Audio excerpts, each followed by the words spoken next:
Inilah Gorissa dan TV, membaca Indonesia dengan 3 metode.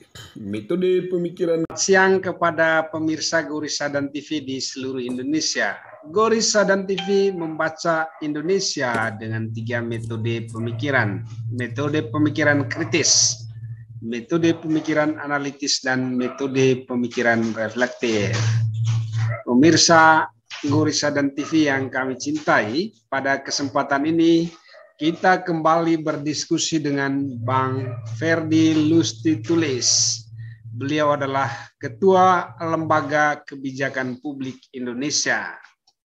Dan pada kesempatan ini dengan Bung Ferdi, kita akan berdiskusi tentang kemana arah dukungan partai politik dalam pemilu 2024.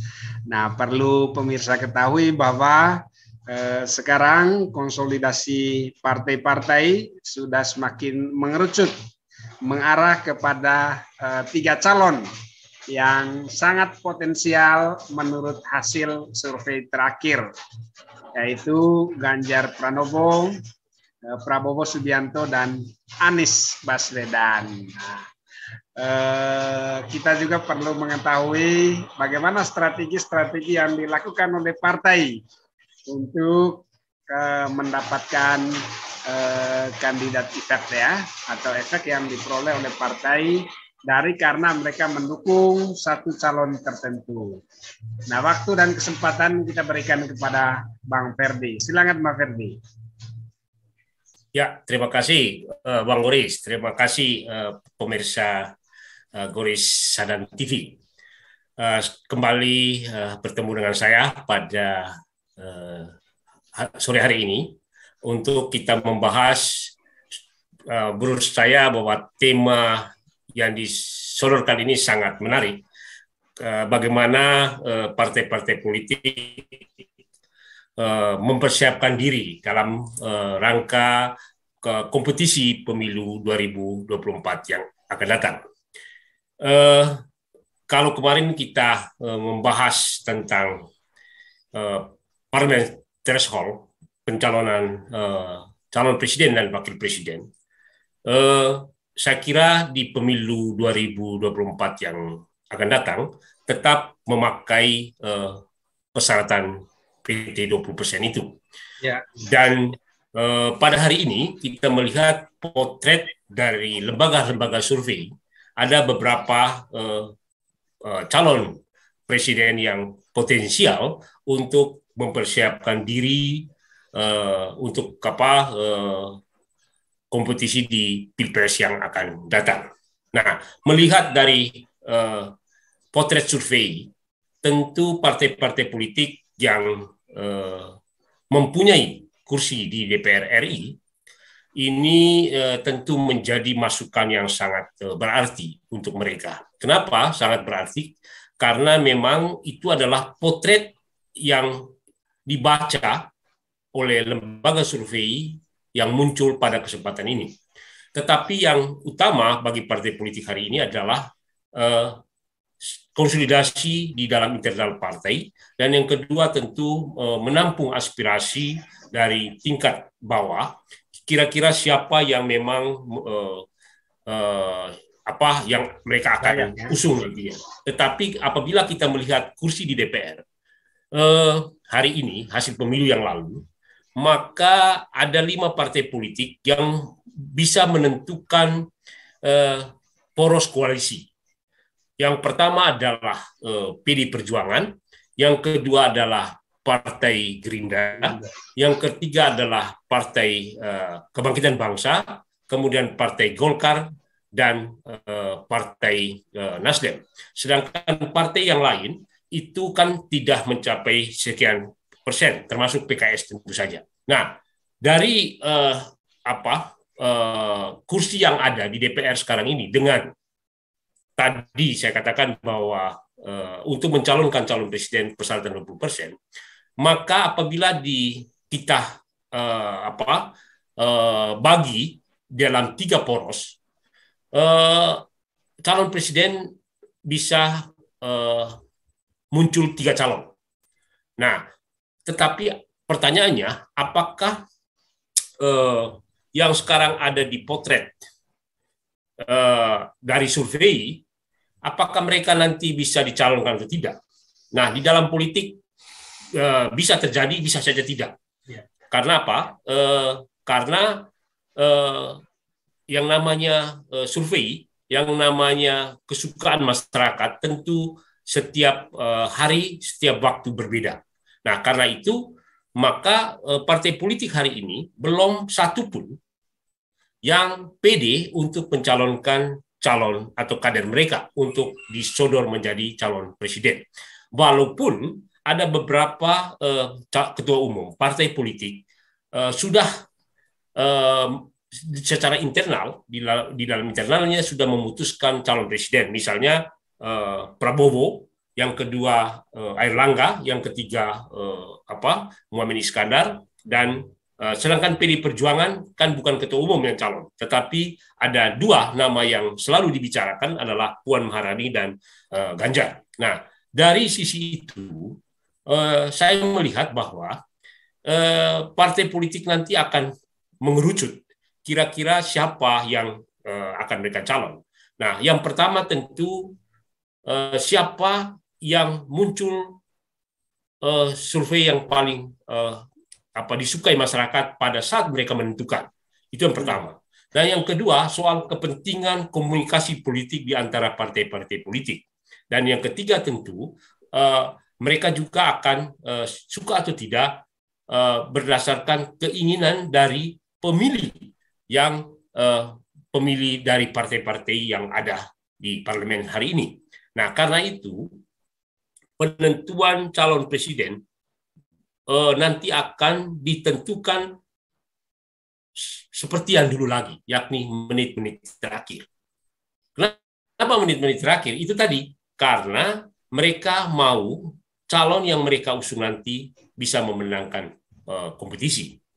Nah, hari ini memang kita melihat bahwa antara tiga nama kayaknya bersaing, yakni Pak Ganjar, Pak Prabowo, dan Pak Anies.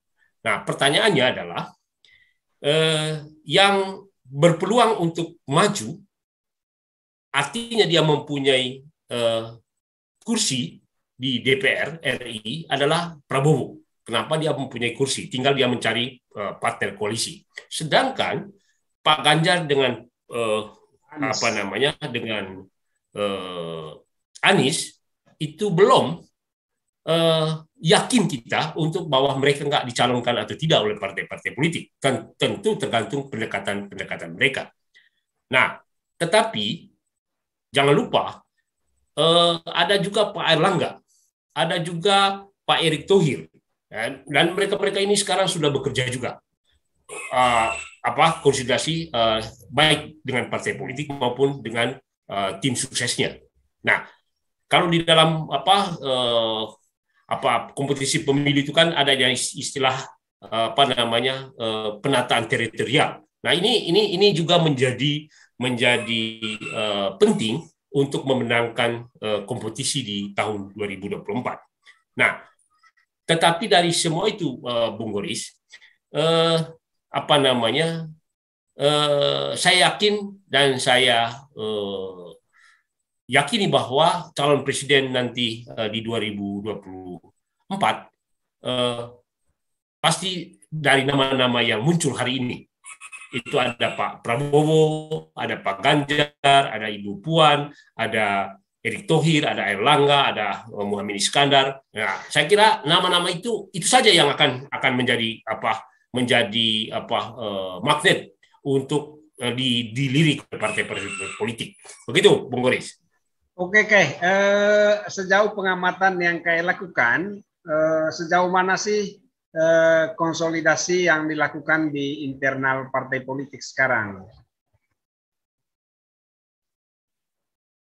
Ya, konsolidasi yang dilakukan oleh partai-partai politik hari ini, pertama ada dua agenda besar.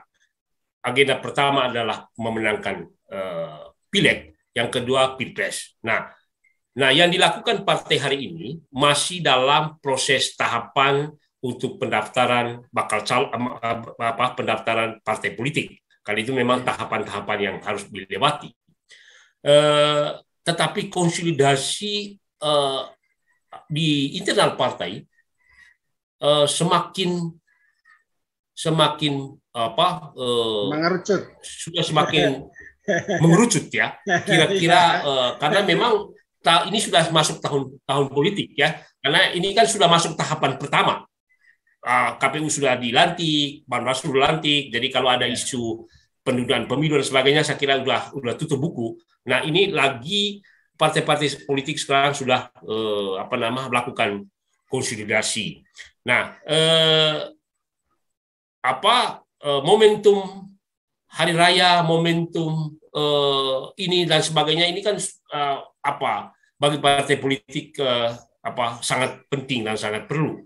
Karena memang kesempatan konsolidasi di internal, di dapil dan sebagainya, ya, ini momentumnya pas hari-hari semacam ini. Artinya partai politik hari ini telah mempersiapkan dirinya untuk mengikuti tahapan-tahapan pemilu 2024. Begitu, Bung Koris. Oke, Abang, minimal di level partai politik konsolidasinya itu kan sudah mengerucut kepada satu nama ya, dan satu nama itu tentu saja berdasarkan survei-survei yang dilakukan di internal partai. Gimana Abang lihat? Nasdem sendiri gimana? Ya. Partai Nasdem kan akan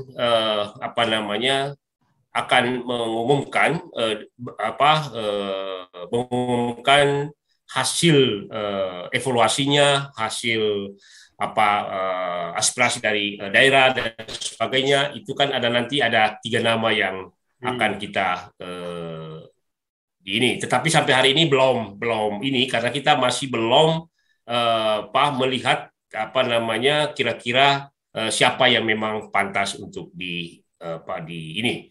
Dan kecuali kalau Partai Nasdem itu memenuhi 20%, mungkin pagi-pagi juga kita bisa umumkan. Masalahnya kan kita masih sekian persen, jadi tidak memenuhi memenuhi persyaratan untuk calon presiden dan wakil presiden. Nah, artinya pada hari ini semua partai saya kira, Bung Koris, masih meraba-raba, masih melihat-lihat kira-kira siapa sih yang memang laku dijual. Ya, ini bukan soal kemauan partai politik saja, tetapi ini juga harapannya kemauan partai politik bisa juga menjadi kesukaan bagi pemilih. Karena ini 2 hal yang memang harus disatukan. Nah, kan bagi kita kan harus memenangkan kompetisi, bukan soal cepat-cepat mencalonkan begitu. Karena sama juga, pilkada juga sama. Jadi biasanya di akhir-akhir ya, tapi saya kira menjelang tahapan calon presiden wakil presiden harus didaftarkan. Nah, disitulah nanti kita lihat pertemuan untuk mencocokkan partner koalisi, saya kira sudah jalan begitu, Bung Koris. Oke, ya berdasarkan pantauan KAI juga, sejauh mana sih skenario-skenario yang sudah dibangun oleh partai ya? Misalnya skenario 1, PDIP akan menyodorkan Puan dengan Prabowo. Skenario 2, Ganjar misalnya dengan Erik, atau gimana itu model-model skenario yang sudah mulai diutak-atik oleh partai politik. Nah, hari ini kan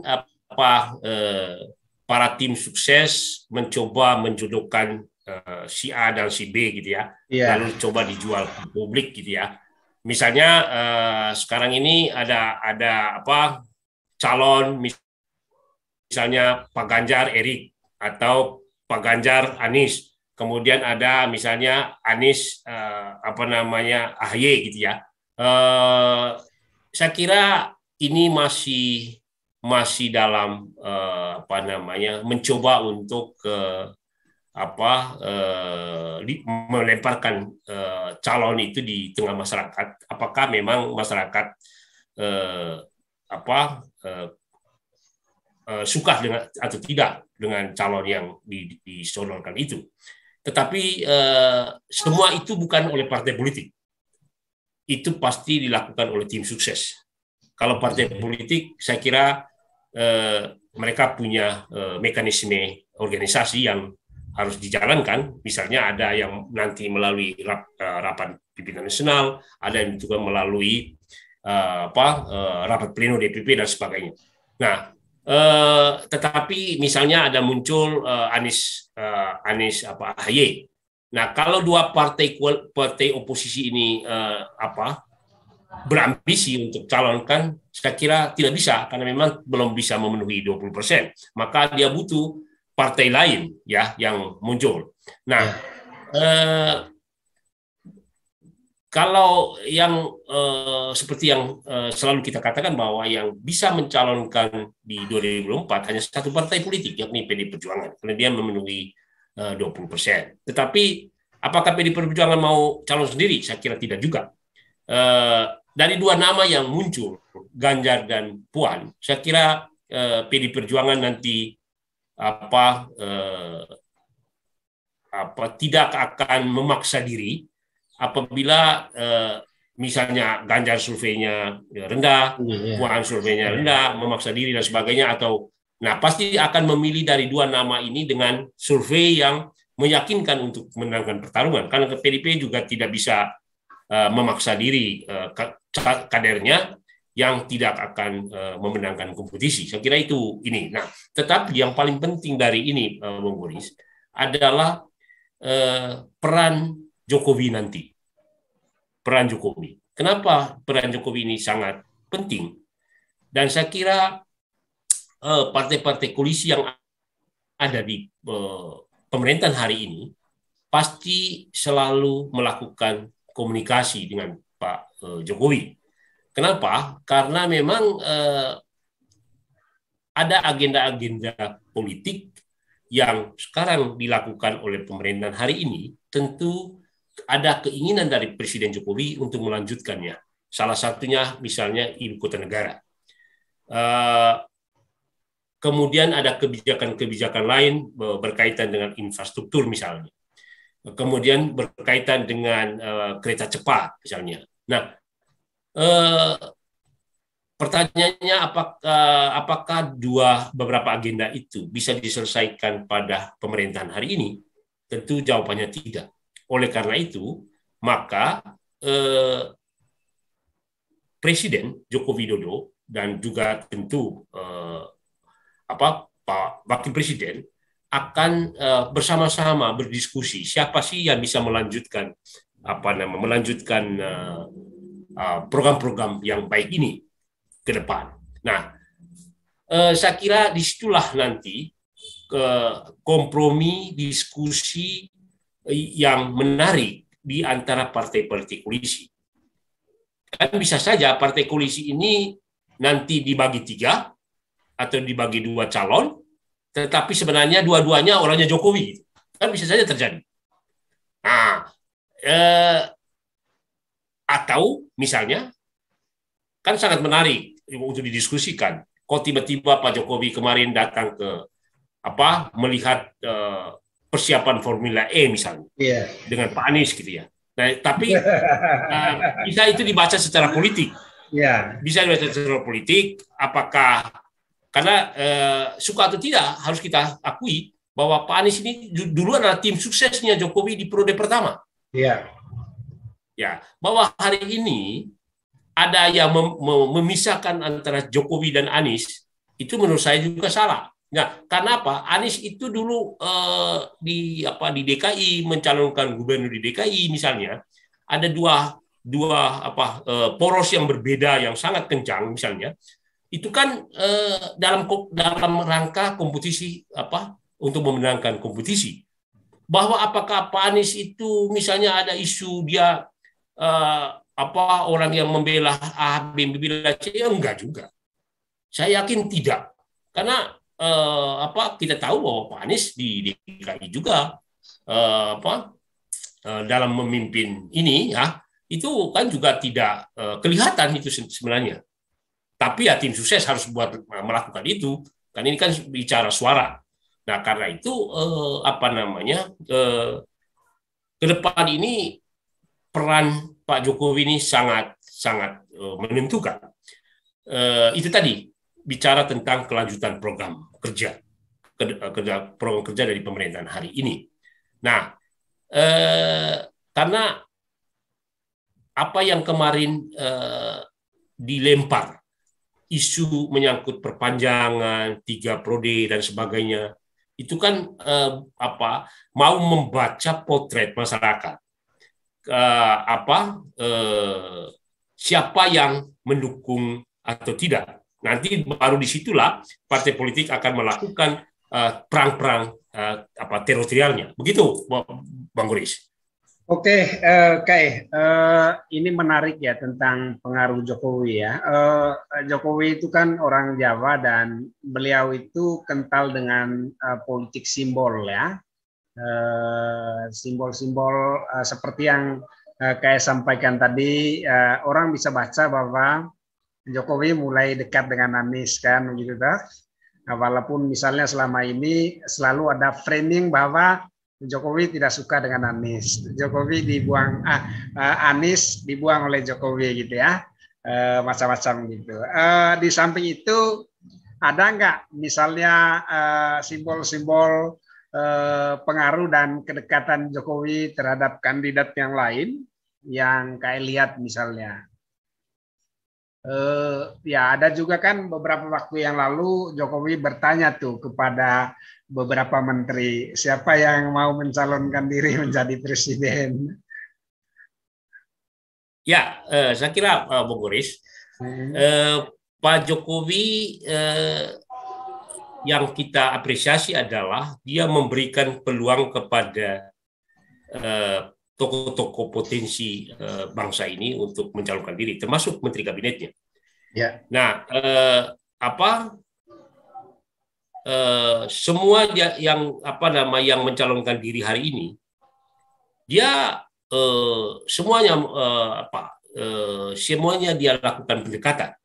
Misalnya itu tadi kalau Pak Erlangga dia sangat percaya pada persoalan masalah ekonomi. Kemudian Pak Erick Thohir adalah ketua tim suksesnya dia di Pilpres yang lalu. Kemudian Pak Prabowo apalagi ya kan jalan-jalan kemarin di mana itu melihat Sabah dan sebagainya. Saya kira itu simbol-simbol yang dilakukan oleh Pak Jokowi. Tetapi pesan yang paling penting oleh Pak Jokowi adalah semua orang-orang yang sekarang ada di lingkaran ini adalah orang-orang dia. Itu pesannya. Jadi bukan siapa-siapa. Ini adalah orang-orangnya dia.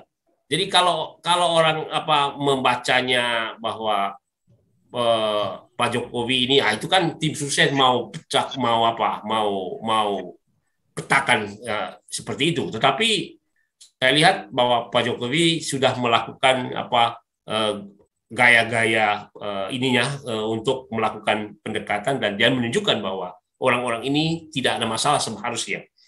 Nah, tetapi tentu pada saatnya dia akan menentukan, termasuk menurut saya, di PD Perjuangan nanti dia pasti melakukan diskusi dengan Ibu Megawati siapa yang akan didorong.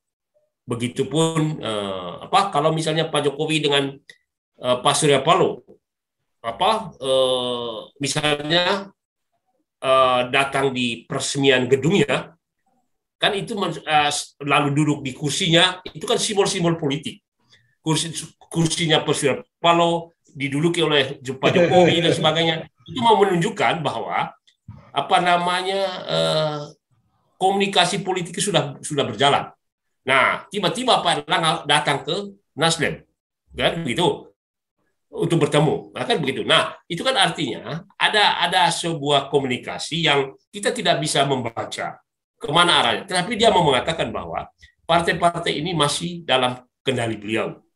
Nah, soal siapa nanti yang dicalonkan, ya pasti bisa saja diatur si A, si B dicalonkan, tetapi intinya dua-duanya kalau menang pun ya, orangnya dia. Gitu. Nah ini itu kan boleh-boleh saja. Tapi kalau partai oposisi, udahlah nggak usah bicara karena hanya dua, yakni PKS sama Partai Demokrat. Dan kalaupun dia paksakan diri nggak bisa calonkan presiden, pasti dia harus berkomunikasi dengan partai yang sekarang ini ada di pemerintah. Begitu, Pak Guris. Oke. Kalau kita melihat ya dari pemilu ke pemilu, kemudian bagaimana partai-partai itu melakukan transaksi politik ya, atau mungkin sederhananya bagaimana partai-partai itu bergabung ya atau berkoalisi di dalam pemilu, sering sekali mereka mengabaikan yang namanya ideologi ya. Yang dikedepankan itu biasanya adalah kepentingan pragmatis ya, kepentingan sesaat yang publik anggap itu sebagai bentuk transaksi politik yang dibuat oleh partai politik. Nah, bagaimana KM melihat fenomena-fenomena seperti itu? Terima kasih, Bung Boris.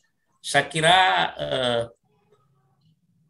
kita tidak hanya bicara tentang Pilpres. Pilkada yang lalu, PD Perjuangan bisa berkoalisi dengan PKS. Ya. Kemudian P3 bisa berkoalisi dengan Partai Nasdem.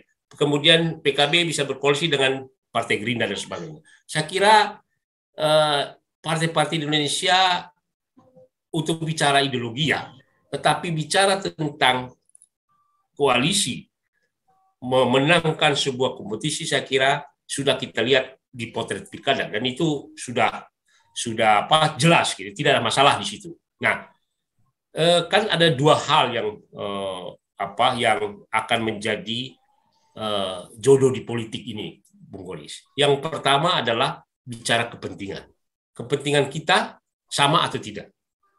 Kemudian yang kedua tentu bicara tentang kerja-kerja politik untuk memenangkan di tingkat daerah, melalui yakni pileg, karena memang itu kan satu hari dengan pileg. Nah, karena itu kepentingan itu akan menjadi pembicaraan yang utama. Tentu yang ketiga adalah faktor biaya politik. Nah, itu tidak bisa juga dipungkiri karena biaya politik itu juga perlu.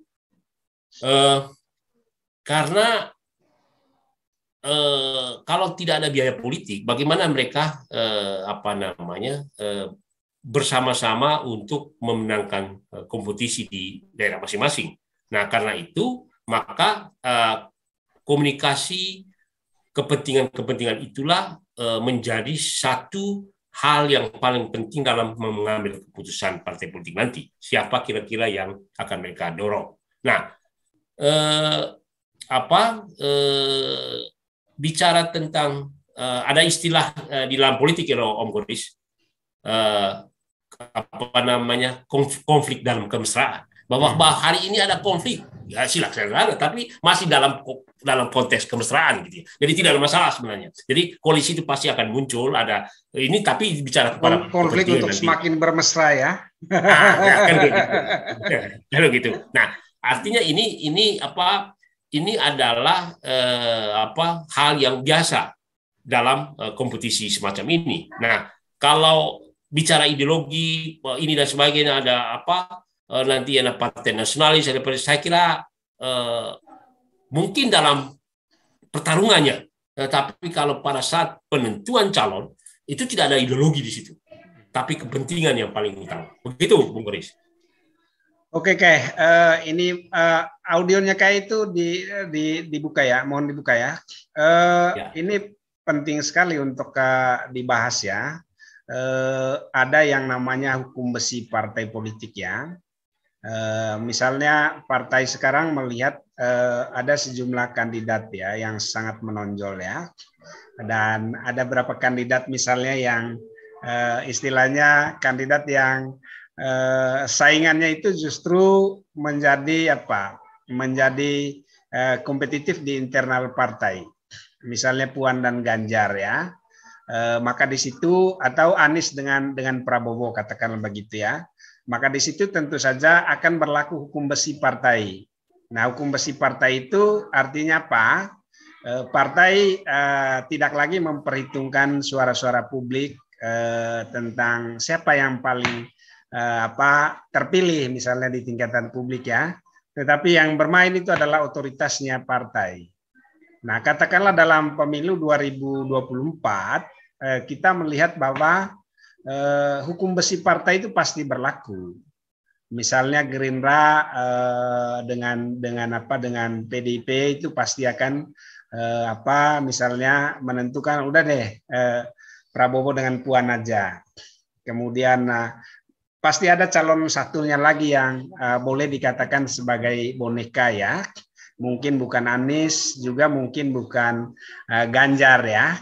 Ada nggak peluang itu yang sebagai orang di internal partai, ada nggak peluang itu yang kemungkinan bisa menjadi salah satu solusi yang diambil oleh partai politik? Karena kita sudah mendengar ya, misalnya Anies itu mengatakan bahwa kalau Prabowo maju, saya tentu saja tidak akan maju.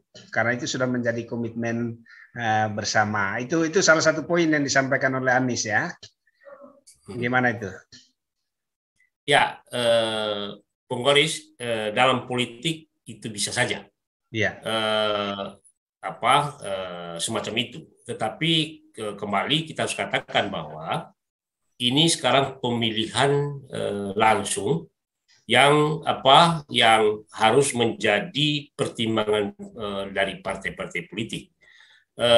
Kalau dulu boleh saja kalau pemilihan melalui DPRD atau melalui MPR itu boleh saja. Tapi ini sekarang pemilihan langsung, dan pemilihan langsung kayak seperti ini susah sekali untuk partai politik memaksakan kehendaknya untuk menentukan calon.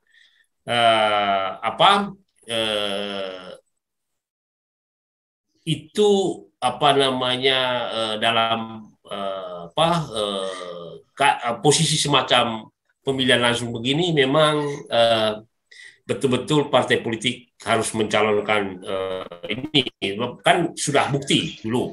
Misalnya Ibu Mega mau memaksakan diri mencalonkan misalnya, tetapi setelah disurvei itu rendah, akhirnya doronglah Jokowi Widodo. Itu kan berarti ada pengalaman politik yang harus menjadi pertimbangan partai politik. Tetapi lagi-lagi ini namanya politik. Bisa saja itu terjadi. Bisa saja juga itu tidak terjadi. Karena apa? Karena sekali lagi bahwa dengan kebebasan semacam ini, banyaknya media-media online dan sebagainya, itu berat sekali ya kalau kita memaksa. Nah, kan gitu ya. Itu berat sekali. Dan saya kira itu agak susah untuk hari ini, agak susah. Karena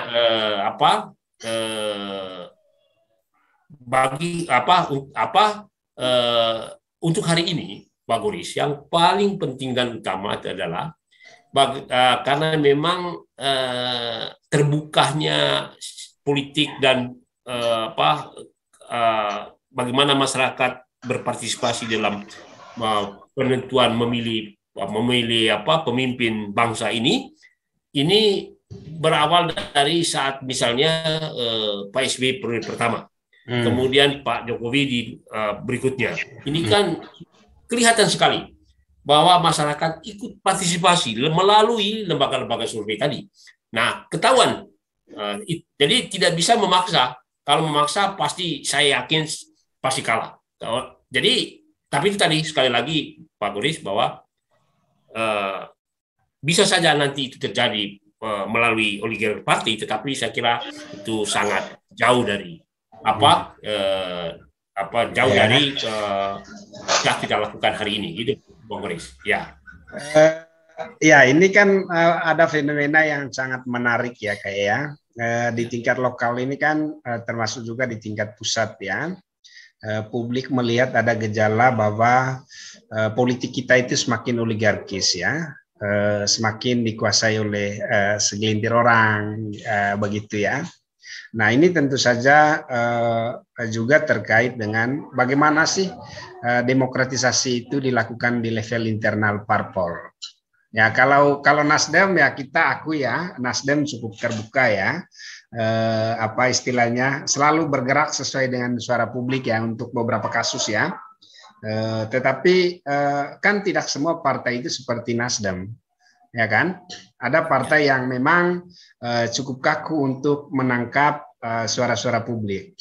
Bagaimana itu dilihat oleh KS sebagai orang yang selama ini berkecimpung di partai politik? Ya, Bu Goris, kalau menentukan calon itu dia memiliki 20% PT sesuai persyaratan calon presiden, mungkin bisa saja seperti misalnya PD Perjuangan, bisa saja. Tetapi kalau partai lain itu susah. Kan belum tentu yang didorong oleh bapaknya supaya anaknya calon presiden, belum tentu partai lain menerima. Nah, ini sangat berat kalau hal seperti itu. Tapi kasus Solo kan bisa, Medan itu bisa. Nah, itu apalagi pilkada. Misalnya itu berbeda. Itu pilkada. Ini jadi kita pisahkan, ini pilkada. Tapi kalau pilpres kayaknya berat. Kalau pilpres kayaknya berat. Kalau pilkada, partai punya wewenang otoritas untuk menentukan calonnya.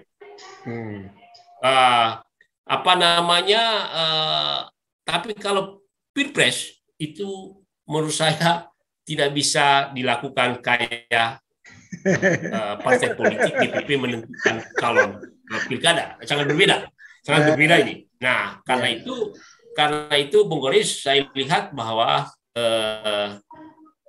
bicara tentang oligarki partai dalam rangka penentuan calon presiden menurut saya tidak mungkin akan muncul, nggak mungkin akan muncul, karena misalnya gini, kalau betul misalnya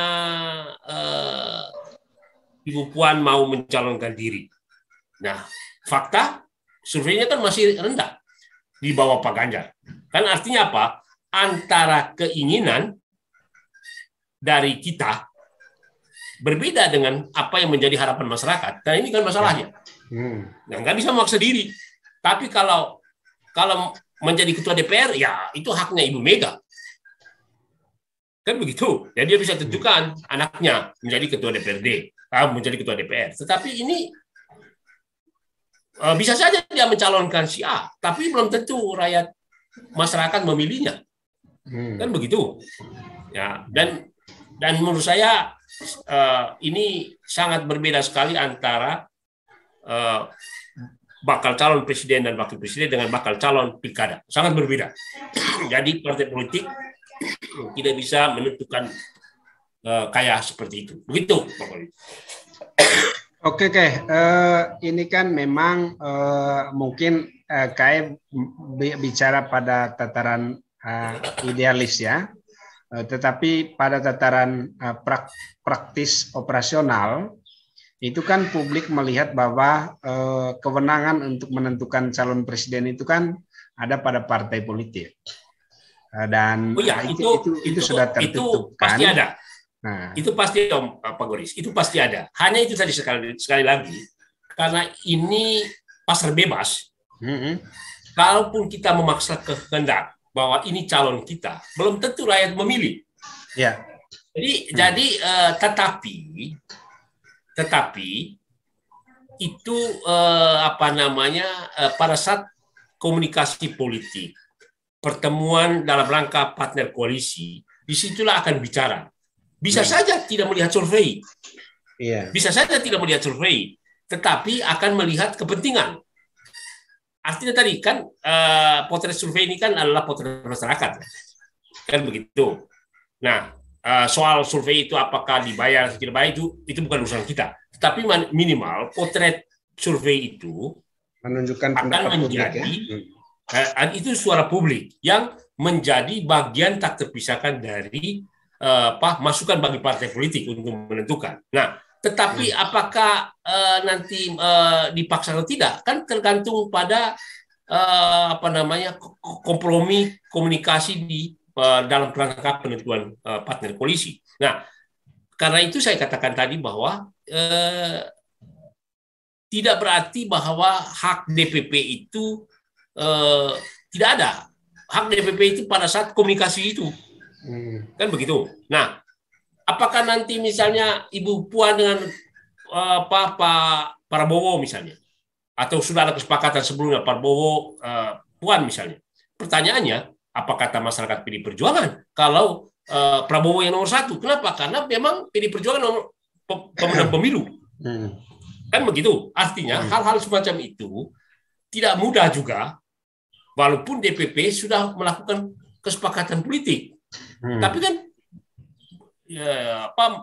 para pengurus daerah ya belum tentu bisa bekerja efektif karena mereka mungkin, waduh, calon kita ini kayaknya tidak dipilih oleh masyarakat. Bisa-bisa saya sebagai calon legislatif nggak akan ada dampak politik. Ya ini kan begitu-gitulah yang menjadi pertimbangan, Bung Goris.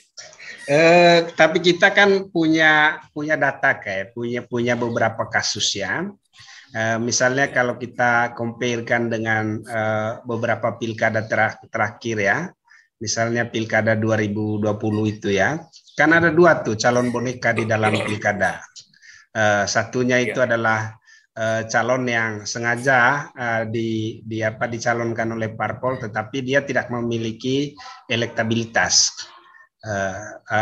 Dia boneka juga, itu satu. Kemudian boneka yang kedua itu adalah calon dalam bentuk kotak kosong, ya toh.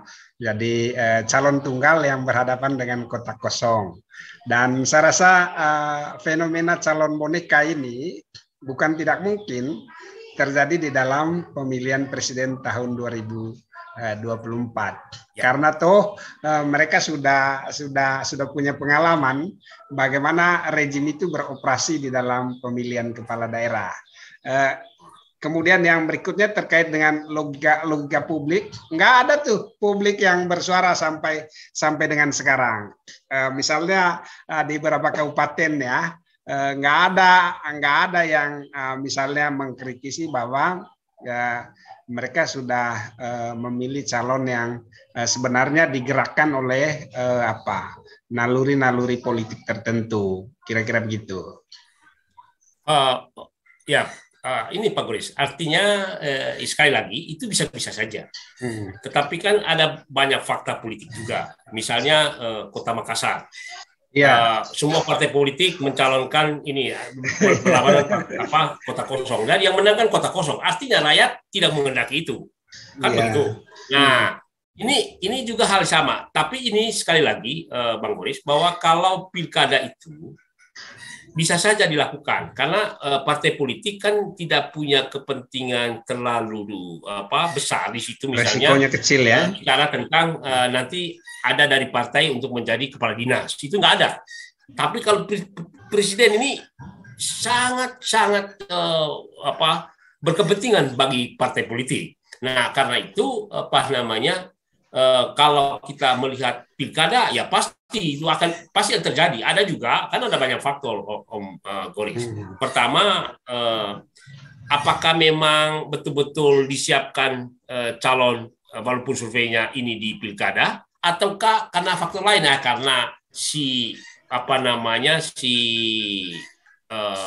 yang punya survei sudah tinggi ini merasa bahwa tidak butuh partai lain lagi, maka partai-partai ini ya menjual diri lah, siapa aja yang penting ada calon kan gitu. Ya bisa saja terjadi, kan banyak faktor di situ. Tapi ada juga menyiapkan diri. Tapi kalau kita lihat kemarin kan pilkada Solo, pilkada Medan itu kan sebenarnya bukan calon boneka juga, karena ternyata memang kepingin menang gitu. Tapi ya kalah kan begitu ya, karena memang surveinya sudah memang jauh gitu ya.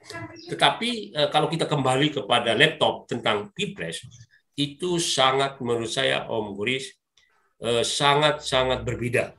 Karena sekali lagi betul itu hak DPP partai politik untuk siapa yang akan mereka calon. Tetapi selain hak DPP adalah hak kesepakatan koalisi. Nah, kalau partai koalisi nggak mau, ya mau dipaksa juga nggak mungkin, kan begitu. Nah, karena itu bagi partai politik hari ini kita pasti mencari kesamaan kepentingan. Siapa kira-kira yang pantas ya kita dorong untuk bakal calon. Nah, tentu itu yang saya katakan tadi. Selain memenangkan Pilpres, yang kedua agendanya adalah memenangkan pileg, kan begitu. Nah, karena dua agenda ini sangat penting, maka partai politik tentu akan membicarakan hal itu pula. Nah, karena terus terang bahwa peran tim sukses memang akan muncul di ini karena mereka tidak bicara pileg. Tim sukses bicara tentang Pilpres, kan begitu. Nah, tetapi bagi partai politik kan kalau yang sangat bagus apabila antara tim sukses presiden dan tim sukses pileg itu harus bersama sehingga ada harapan pada saat pemilu selesai kekuatan di parlemen juga dipegang oleh presiden yang terpilih. Itu saya kira itu wajar-wajar aja. Tetapi memaksa kayak pilkada saya kira agak berat gitu, Pak Boris. Karena rakyatlah sekarang ini yang menentukan ininya ya. Sangat penting untuk didengar oleh partai politik. Kalau Pilpres, kalau pilkada, ya siapa aja calon ini dan sebagainya, saya kira tidak. Kalau di pilkada kan ada fenomena partai kandidat memborong partai kayak. Ya. Kalau di kalau Pilpres bisa saja terjadi. Pilpres bisa saja terjadi, Pak Boris. Bisa saja terjadi. Tetapi sekali lagi bahwa resikonya besar ya. Ya, itu besar sekali. Tapi itu tadi, jangan-jangan dia sudah mengambil ini, ternyata ada partai lain yang memenuhi pasal 20%, calonnya tidak apa-apa, bisa menang pertarungan. Bisa saja. Makanya ini sangat hati-hati bagi partai politik untuk menggabungin ini, termasuk si kandidat gitu. Gitu. Apalagi nggak ada kotak kosong ya. Nggak ada kotak kosong.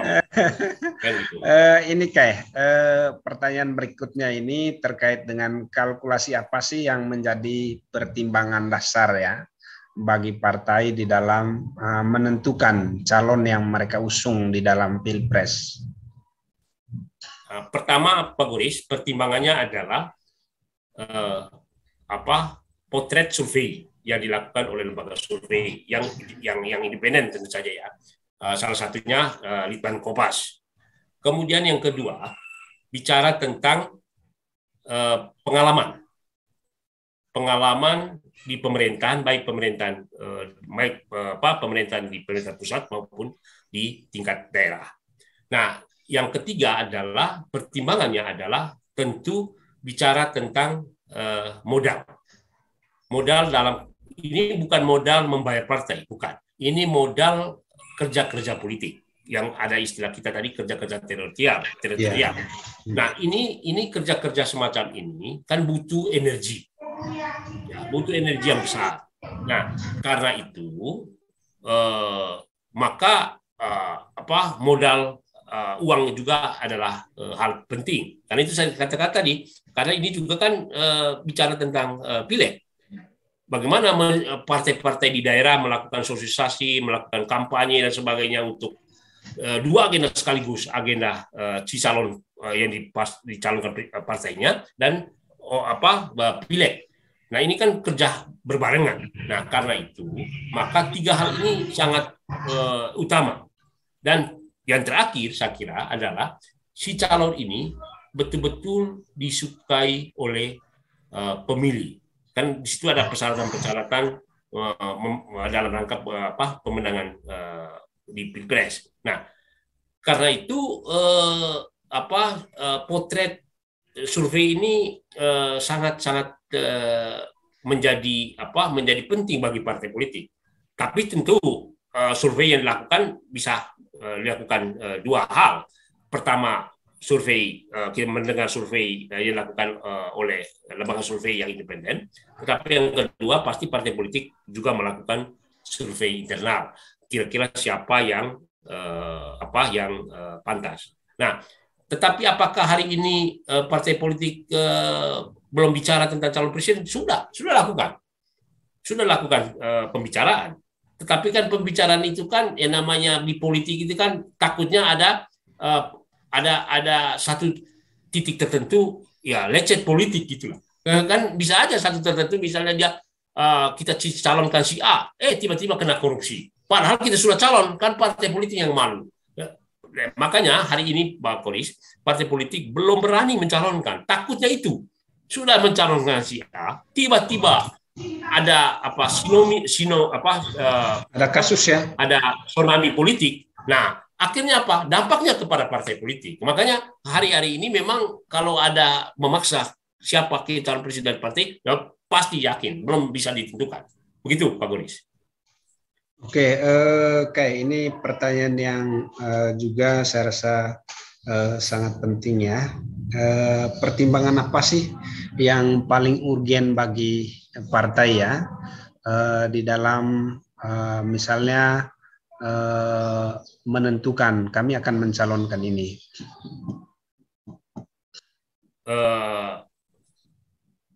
Ulang Pak Goris. Pertimbangan-pertimbangan yang misalnya menjadi dasar bagi keputusan parpol untuk menentukan atau mengkandidasi salah satu calon ya.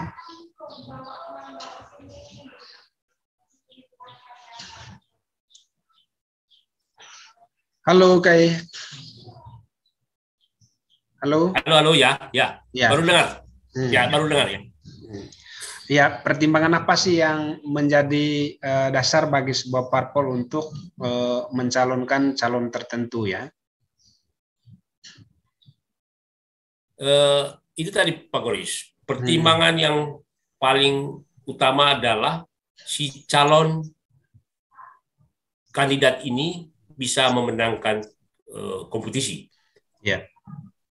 Itu faktor paling utama. Nah, yang kedua tentu faktor figur ini apakah dia bisa memimpin atau tidak, bisa memimpin atau tidak. Nah, karena walaupun dia punya uang, tetapi dia tidak bisa memimpin, ya nggak bisa. Saya kira partai politik juga berhati-hati untuk karena ini kan bicara tentang memimpin bangsa 5 tahun. Nah, tidak mau juga salah melangkah. Nah, saya kira pertimbangan-pertimbangan itulah yang paling utama bagi partai politik untuk menentukan calonnya mereka nantinya. Nah, tetapi pertimbangan itu tentu menjadi kesepakatan di partner koalisi. Jadi bukan soal partai A memaksa kehendaknya. Itu sangat berbeda posisi hari ini. Begitu Pak Goris. Oke, ini yang terakhir ya. Apa nih catatan penting yang bisa KAI rekomendasikan terkait dengan arah koalisi parpol dalam pemilu 2024? Ya. Mungkin catatan yang bisa dijadikan sebagai edukasi untuk publik. Ya, yang pertama tentu saya berharap bahwa rakyat, masyarakat bersama-sama memberikan masukan kepada partai-partai politik tentang calon yang akan yang dipertimbangkan partai nanti untuk mencalonkan diri. Nah, yang kedua, saya kira partai politik pun kita berharap bahwa tidak bisa memaksa kehendaknya calon yang mereka usung yang ada dosa-dosa politiknya. Nah, karena terus terang bahwa yang kita harapkan adalah pemimpin presiden dan wakil presiden yang bisa melanjutkan apa yang sekarang dikerjakan oleh Presiden Jokowi dan Kiai Wakil Presiden hari ini. Nah, karena itu saya berharap bahwa calon-calon presiden yang muncul nanti kalau bisa adalah calon-calon presiden yang mumpuni untuk memimpin 5 tahun ke depan. Begitu, Pak Goris. Oke, terima kasih banyak kepada Bang Ferdi yang sudah bersedia hadir di studio Gori Sadan TV. Dari studio kami mengucapkan banyak terima kasih, salam hangat, selalu sehat dan sukses dalam perjuangan. Terima kasih kepada pemirsa Gori Sadan TV atas kesediaannya untuk selalu menonton kanal YouTube kami. Dan kami akan selalu hadir dengan isu-isu yang aktual bersama Bung Ferdinand. Terima kasih, selamat siang, selalu sehat. Salam dari studio. Inilah Gori Sadan TV, membaca Indonesia dengan 3 metode. Metode pemikiran kritis. Selamat siang kepada pemirsa Gori Sadan TV di seluruh Indonesia. Gori Sadan TV membaca Indonesia dengan 3 metode pemikiran. Metode pemikiran kritis, metode pemikiran analitis, dan metode pemikiran reflektif. Pemirsa Gori Sadan TV yang kami cintai, pada kesempatan ini kita kembali berdiskusi dengan Bang Ferdi Lustitulis. Beliau adalah Ketua Lembaga Kebijakan Publik Indonesia. Dan pada kesempatan ini dengan Bung Ferdi, kita akan berdiskusi tentang kemana arah dukungan partai politik dalam pemilu 2024. Nah, perlu pemirsa ketahui bahwa sekarang konsolidasi partai-partai sudah semakin mengerucut, mengarah kepada 3 calon yang sangat potensial menurut hasil survei terakhir, yaitu Ganjar Pranowo, Prabowo Subianto, dan Anies Baswedan. Nah, kita juga perlu mengetahui bagaimana strategi-strategi yang dilakukan oleh partai untuk mendapatkan kandidat efek atau efek yang diperoleh oleh partai dari karena mereka mendukung satu calon tertentu. Nah, waktu dan kesempatan kita berikan kepada Bang Ferdi. Silakan Bang Ferdi. Ya, terima kasih Bang Goris. Terima kasih pemirsa Goris Sadan TV. Kembali bertemu dengan saya pada sore hari ini untuk kita membahas, menurut saya bahwa tema yang disodorkan ini sangat menarik. Bagaimana partai-partai politik mempersiapkan diri dalam rangka kompetisi pemilu 2024 yang akan datang. Kalau kemarin kita membahas tentang parliamentary threshold, pencalonan calon presiden dan wakil presiden, saya kira di pemilu 2024 yang akan datang tetap memakai persyaratan PT 20% itu. Ya. Dan pada hari ini kita melihat potret dari lembaga-lembaga survei, ada beberapa calon presiden yang potensial untuk mempersiapkan diri untuk kompetisi di Pilpres yang akan datang. Nah, melihat dari potret survei, tentu partai-partai politik yang mempunyai kursi di DPR RI ini tentu menjadi masukan yang sangat berarti untuk mereka. Kenapa sangat berarti? Karena memang itu adalah potret yang dibaca oleh lembaga survei yang muncul pada kesempatan ini. Tetapi yang utama bagi partai politik hari ini adalah konsolidasi di dalam internal partai, dan yang kedua tentu menampung aspirasi dari tingkat bawah. Kira-kira siapa yang memang apa yang mereka akan usung nantinya. Tetapi apabila kita melihat kursi di DPR hari ini, hasil pemilu yang lalu, maka ada 5 partai politik yang bisa menentukan poros koalisi. Yang pertama adalah PD Perjuangan, yang kedua adalah Partai Gerindra, yang ketiga adalah Partai Kebangkitan Bangsa, kemudian Partai Golkar, dan Partai Nasdem. Sedangkan partai yang lain itu kan tidak mencapai sekian persen, termasuk PKS tentu saja. Nah, dari kursi yang ada di DPR sekarang ini, dengan tadi saya katakan bahwa untuk mencalonkan calon presiden persyaratan 20%, maka apabila kita bagi dalam 3 poros,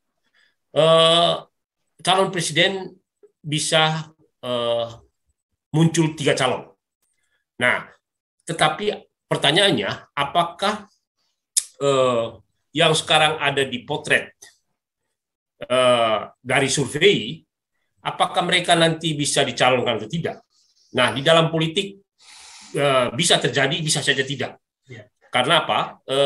Karena yang namanya survei, yang namanya kesukaan masyarakat tentu setiap hari, setiap waktu berbeda. Nah, karena itu maka partai politik hari ini belum satu pun yang pede untuk mencalonkan calon atau kader mereka untuk disodor menjadi calon presiden. Walaupun ada beberapa ketua umum partai politik sudah secara internal, di dalam internalnya sudah memutuskan calon presiden. Misalnya Prabowo, yang kedua Airlangga, yang ketiga Muhammad Iskandar, dan sedangkan PD Perjuangan kan bukan ketua umum yang calon, tetapi ada 2 nama yang selalu dibicarakan adalah Puan Maharani dan Ganjar. Nah, dari sisi itu saya melihat bahwa partai politik nanti akan mengerucut kira-kira siapa yang akan mereka calon. Nah, yang pertama tentu siapa yang muncul survei yang paling disukai masyarakat pada saat mereka menentukan. Itu yang pertama. Dan yang kedua, soal kepentingan komunikasi politik di antara partai-partai politik. Dan yang ketiga tentu mereka juga akan suka atau tidak berdasarkan keinginan dari pemilih yang pemilih dari partai-partai yang ada di parlemen hari ini. Nah, karena itu penentuan calon presiden nanti akan ditentukan seperti yang dulu lagi, yakni menit-menit terakhir. Kenapa menit-menit terakhir? Itu tadi, karena mereka mau calon yang mereka usung nanti bisa memenangkan kompetisi. Nah, hari ini memang kita melihat bahwa antara 3 nama kayaknya bersaing, yakni Pak Ganjar, Pak Prabowo, dan Pak Anies. Nah, pertanyaannya adalah yang berpeluang untuk maju, artinya dia mempunyai kursi di DPR RI adalah Prabowo. Kenapa dia mempunyai kursi? Tinggal dia mencari partner koalisi. Sedangkan Pak Ganjar dengan dengan Anies itu belum yakin kita untuk bahwa mereka nggak dicalonkan atau tidak oleh partai-partai politik. Kan tentu tergantung pendekatan mereka. Nah, tetapi jangan lupa ada juga Pak Airlangga, ada juga Pak Erick Thohir, dan mereka-mereka ini sekarang sudah bekerja juga. konsolidasi baik dengan partai politik maupun dengan tim suksesnya. Nah, kalau di dalam kompetisi pemilu itu kan ada yang istilah penataan teritorial. Nah, ini juga menjadi penting untuk memenangkan kompetisi di tahun 2024. Nah, tetapi dari semua itu, Bung Goris, saya yakin dan saya yakini bahwa calon presiden nanti di 2024 pasti dari nama-nama yang muncul hari ini. Itu ada Pak Prabowo, ada Pak Ganjar, ada Ibu Puan, ada Erick Thohir, ada Erlangga, ada Muhammad Iskandar. Nah, saya kira nama-nama itu saja yang akan menjadi magnet untuk dilirik partai-partai politik.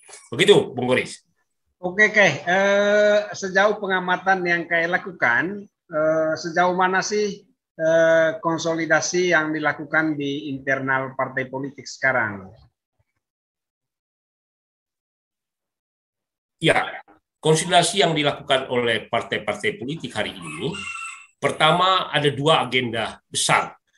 Agenda pertama adalah memenangkan pileg, yang kedua pilpres. Nah, yang dilakukan partai hari ini masih dalam proses tahapan untuk pendaftaran pendaftaran partai politik. Kali itu memang tahapan-tahapan yang harus dilewati. Tetapi konsolidasi di internal partai semakin mengerucut, sudah semakin mengerucut ya. Kira-kira karena memang ini sudah masuk tahun politik ya. Karena ini kan sudah masuk tahapan pertama. KPU sudah dilantik, Bawaslu dilantik. Jadi kalau ada isu penundaan pemilu dan sebagainya, saya kira udah tutup buku. Nah, ini lagi partai-partai politik sekarang sudah melakukan konsolidasi. Nah,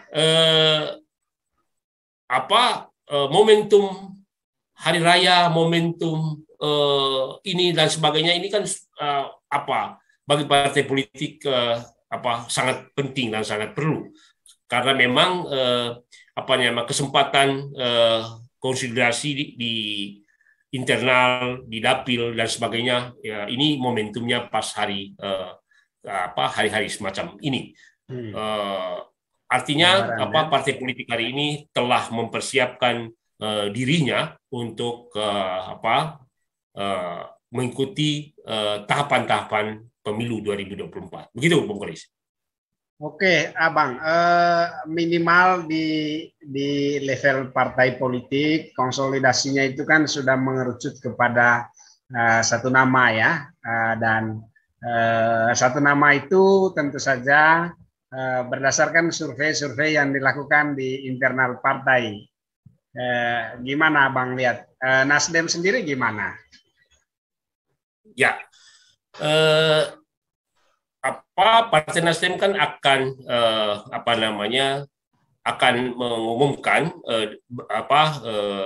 mengumumkan hasil evaluasinya, hasil aspirasi dari daerah dan sebagainya. Itu kan nanti ada 3 nama yang akan kita ini. Tetapi sampai hari ini belum ini karena kita masih belum melihat kira-kira siapa yang memang pantas untuk di ini.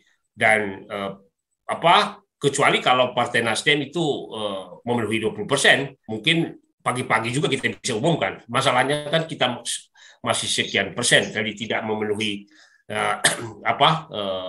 memenuhi persyaratan untuk calon presiden dan wakil presiden. Nah, artinya pada hari ini semua partai saya kira, Bung Goris, masih meraba-raba, masih melihat-lihat kira-kira siapa sih yang memang laku dijual. Ya, ini bukan soal kemauan partai politik saja, tetapi ini juga harapannya kemauan partai politik bisa juga menjadi kesukaan bagi pemilih. Karena ini dua hal yang memang harus disatukan. Nah, kan bagi kita kan harus memenangkan kompetisi, bukan soal cepat-cepat mencalonkan begitu. Karena sama juga, pilkada juga sama. Jadi biasanya di akhir-akhir ya, tapi saya kira menjelang tahapan calon presiden wakil presiden harus didaftarkan. Nah, disitulah nanti kita lihat pertemuan untuk mencocokkan partner koalisi, saya kira sudah jalan begitu, Bung Koris. Oke, ya berdasarkan pantauan KAI juga, sejauh mana sih skenario-skenario yang sudah dibangun oleh partai ya? Misalnya skenario 1, PDIP akan menyodorkan Puan dengan Prabowo. Skenario 2, Ganjar misalnya dengan Erik, atau gimana itu model-model skenario yang sudah mulai diutak-atik oleh partai politik. Nah, hari ini kan para tim sukses mencoba menjodohkan si A dan si B gitu ya, lalu coba dijual ke publik gitu ya. Misalnya sekarang ini ada calon misalnya Pak Ganjar Erik atau Pak Ganjar Anies. Kemudian ada misalnya Anies AHY gitu ya. Saya kira ini masih dalam mencoba untuk melemparkan calon itu di tengah masyarakat. Apakah memang masyarakat suka dengan atau tidak dengan calon yang disodorkan itu. Tetapi semua itu bukan oleh partai politik. Itu pasti dilakukan oleh tim sukses.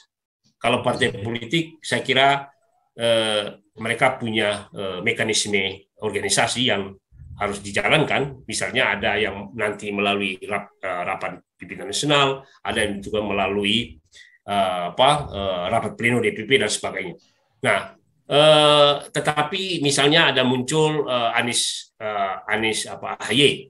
Nah, kalau dua partai oposisi ini berambisi untuk calonkan, saya kira tidak bisa karena memang belum bisa memenuhi 20%. Maka dia butuh partai lain ya yang muncul. Nah,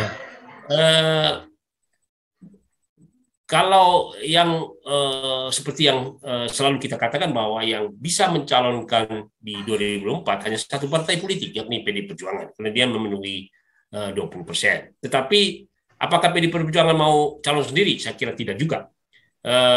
Dari dua nama yang muncul, Ganjar dan Puan, saya kira PDI Perjuangan nanti tidak akan memaksa diri apabila misalnya Ganjar surveinya rendah, Puan surveinya rendah, memaksa diri dan sebagainya, atau pasti akan memilih dari dua nama ini dengan survei yang meyakinkan untuk menangkan pertarungan. Karena PDIP juga tidak bisa memaksa diri kadernya yang tidak akan memenangkan kompetisi. Saya kira itu ini. Nah, tetapi yang paling penting dari ini, Bung Boris, adalah peran Jokowi nanti. Peran Jokowi. Kenapa peran Jokowi ini sangat penting? Dan saya kira partai-partai koalisi yang ada di pemerintahan hari ini pasti selalu melakukan komunikasi dengan Pak Jokowi. Kenapa? Karena memang ada agenda-agenda politik yang sekarang dilakukan oleh pemerintahan hari ini, tentu ada keinginan dari Presiden Jokowi untuk melanjutkannya. Salah satunya misalnya ibu kota negara. Kemudian ada kebijakan-kebijakan lain berkaitan dengan infrastruktur misalnya. Kemudian berkaitan dengan kereta cepat misalnya. Nah, pertanyaannya apakah beberapa agenda itu bisa diselesaikan pada pemerintahan hari ini? Tentu jawabannya tidak. Oleh karena itu, maka Presiden Joko Widodo dan juga tentu Pak Wakil Presiden akan bersama-sama berdiskusi siapa sih yang bisa melanjutkan program-program yang baik ini ke depan. Nah, saya kira disitulah nanti kompromi diskusi yang menarik di antara partai politik koalisi. Kan bisa saja partai koalisi ini nanti dibagi 3 atau dibagi 2 calon, tetapi sebenarnya dua-duanya orangnya Jokowi. Kan bisa saja terjadi. Nah, atau misalnya, kan sangat menarik untuk didiskusikan. Kok tiba-tiba Pak Jokowi kemarin datang ke melihat persiapan Formula E misalnya dengan Pak Anies gitu ya. Nah, tapi bisa itu dibaca secara politik. Bisa dibaca secara politik. Apakah karena suka atau tidak harus kita akui bahwa Pak Anies ini dulu adalah tim suksesnya Jokowi di periode pertama. Ya, bahwa hari ini ada yang memisahkan antara Jokowi dan Anies, itu menurut saya juga salah. Nah, karena apa? Anies itu dulu di DKI mencalonkan gubernur di DKI misalnya, ada dua poros yang berbeda yang sangat kencang misalnya. Itu kan dalam rangka kompetisi untuk memenangkan kompetisi. Bahwa apakah Pak Anies itu misalnya ada isu dia orang yang membela A, B, membela C, enggak juga. Saya yakin tidak. Karena kita tahu bahwa Pak Anies di DKI juga dalam memimpin ini ya, itu kan juga tidak kelihatan itu sebenarnya. Tapi ya tim sukses harus melakukan itu. Kan ini kan bicara suara. Nah, karena itu ke depan ini peran Pak Jokowi ini sangat menentukan. Itu tadi bicara tentang kelanjutan program kerja dari pemerintahan hari ini. Nah, karena apa yang kemarin dilempar, isu menyangkut perpanjangan 3 periode dan sebagainya, itu kan mau membaca potret masyarakat. Siapa yang mendukung atau tidak. Nanti baru disitulah partai politik akan melakukan perang-perang teritorialnya. Begitu, Bang Goris. Oke, Kai, ini menarik ya tentang pengaruh Jokowi ya. Jokowi itu kan orang Jawa dan beliau itu kental dengan politik simbol ya.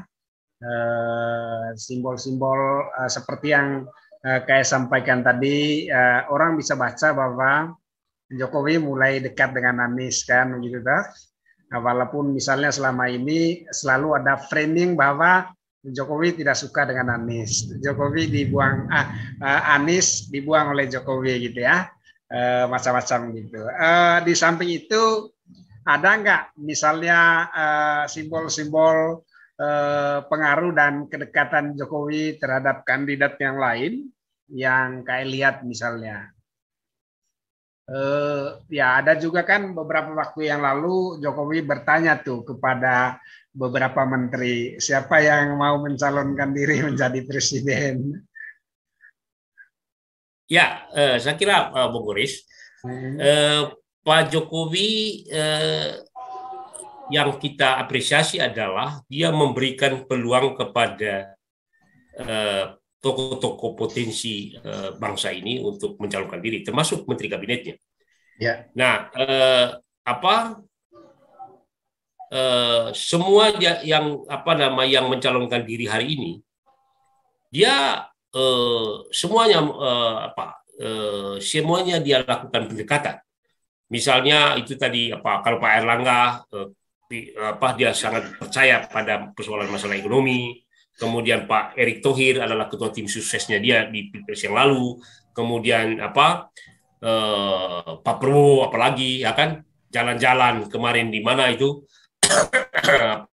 melihat Sabah dan sebagainya. Saya kira itu simbol-simbol yang apa yang dilakukan oleh Pak Jokowi, tetapi pesan yang paling penting oleh Pak Jokowi adalah semua orang-orang yang sekarang ada di Lingkarannya ini ya. survei ini adalah orang-orang dia. Itu pesannya. Jadi bukan siapa-siapa. Ini adalah orang-orangnya dia. Jadi kalau orang membacanya bahwa Pak Jokowi ini, itu kan tim sukses mau pecah, mau petakan seperti itu. Tetapi saya lihat bahwa Pak Jokowi sudah melakukan gaya-gaya untuk melakukan pendekatan, dan dia menunjukkan bahwa orang-orang ini tidak ada masalah seharusnya. Nah, tetapi tentu pada saatnya dia akan menentukan, termasuk ya menurut saya, termasuk di PD Perjuangan nanti dia pasti melakukan diskusi dengan Ibu Megawati siapa yang akan didorong. Begitupun kalau misalnya Pak Jokowi dengan Pak Surya Paloh misalnya datang di peresmian gedungnya, kan itu lalu duduk di kursinya, itu kan simbol-simbol politik. Kursinya Pak Surya Paloh diduduki oleh Pak Jokowi dan sebagainya. Itu mau menunjukkan bahwa komunikasi politik sudah berjalan. Nah, tiba-tiba Pak Erlangga datang ke Nasdem, kan begitu, untuk bertemu, kan begitu. Nah, itu kan artinya ada sebuah komunikasi yang kita tidak bisa membaca kemana arahnya. Tetapi dia mau mengatakan bahwa partai-partai ini masih dalam kendali beliau. Nah, soal siapa nanti yang dicalonkan, ya pasti bisa saja diatur si A, si B dicalonkan, tetapi intinya dua-duanya kalau menang pun ya orangnya dia. Gitu. Nah itu kan boleh-boleh saja.